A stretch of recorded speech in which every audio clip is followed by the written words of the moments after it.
Hello everyone, this is Tim. There's probably going to be some background noise going because of my daughter, but I found a little moment to break away, so I'm going to do a quick video response. And this is going to be to Chris. She had mentioned, or I had mentioned Dogs in the Vineyard in a comment, I believe, to one of her comments or on one of her videos. I don't remember. But I just want to do just a little quick reply and talk to her about it, I guess. And for those that have never seen Dogs in the Vineyard, you know, I don't know if you can actually get the physical copy anymore. I think Jason Hughes mentioned that you can get the PDF, but they haven't put out a physical copy in a while. It's just a small little digest book here. But the game itself, I guess I kind of thought about it too because of the racism in gaming thing. There's Native Americans in here, and it's kind of based off of Mormonism a little bit, but it's like a fantasy version of it. There's different tenets and things, but it's set in like the Old West.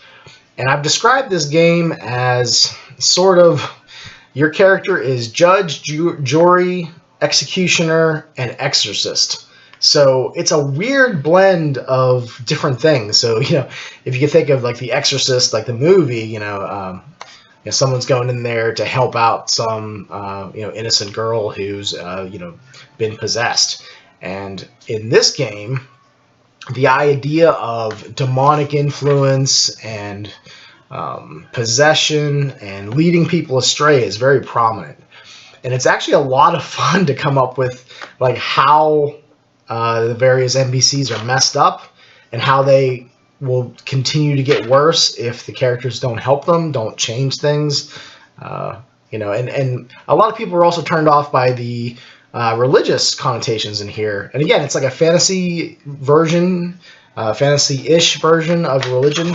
I just wanted to show you the symbol that's in here. I don't think it's on the back. I don't know if you can see it real well. Probably not. It's in the back on this side. It's kind of like a cross, but it's kind of got these two little jutting like horn things.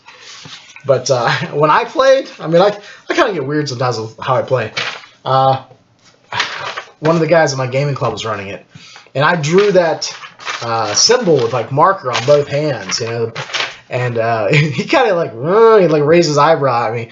I'm like, no, I got a reason for this. My character has that symbol tattooed on his hands, even though that's kind of a taboo too. So. He was sort of like a rebellious, religious kind of. He was more aimed at exorcism, and he felt like that aided his attempts at ridding someone of being, the possessing demon or devil. So, but this game is surprising. It was surprising to me because even though I'm a religious type person too, it was like, wow, okay, well I'll give it a shot, and that's what I tell people: just give it a shot. It will probably one of those games that surprises you, that you didn't expect to have that much fun out of it. And it also kind of reminds me of Judge Dredd, because judge, jury, executioner kind of thing. So, but it's set in the Old West. So it's like you're like John Wayne, breaking into town, figuring out who the bad guys are, or mostly good people are, except they stumbled and they made some bad decisions, and there's consequences from those decisions. And it's kind of fun. Like I said, if you like coming up with interesting connections between characters and NPCs, it's a good game for that. This NPC, she's sleeping with her brother, so that's sort of like the doorway for like the demonic influence to come into the town. Like that's kind of like the epicenter. And there's ripples out from that, and then those characters kind of interact with other characters, and they sort of tempt them to do things that are that bring on more evil, and the town just falls apart from there. It kind of ripples out, and it's just like this big swirling vortex down into chaos and murder and death, and people are shooting each other, and it all started from this one thing. Or I think for larger cities, it said there could be multiple things going on at the same time. So the dogs, that's the type of character that you're playing, are kind of like shepherds. They're kind of like paladins. They're kind of like priests. They're kind of like a lot of different things all wrapped up into one.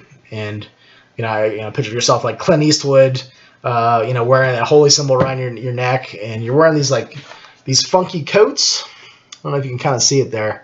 But they're all stitched together, and that is their that's kind of like their badge. It kind of shows people like these like religiously minded towns that you have some sway, you have some jurisdiction.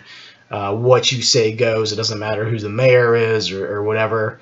And you can't be held accountable for anything you do, even if what you do yourself is corrupt and wrong and evil. So I even had a GM that said, that if the characters do that kind of stuff, that they themselves could be, influenced demonically. So yeah, again, it's kind of a niche game.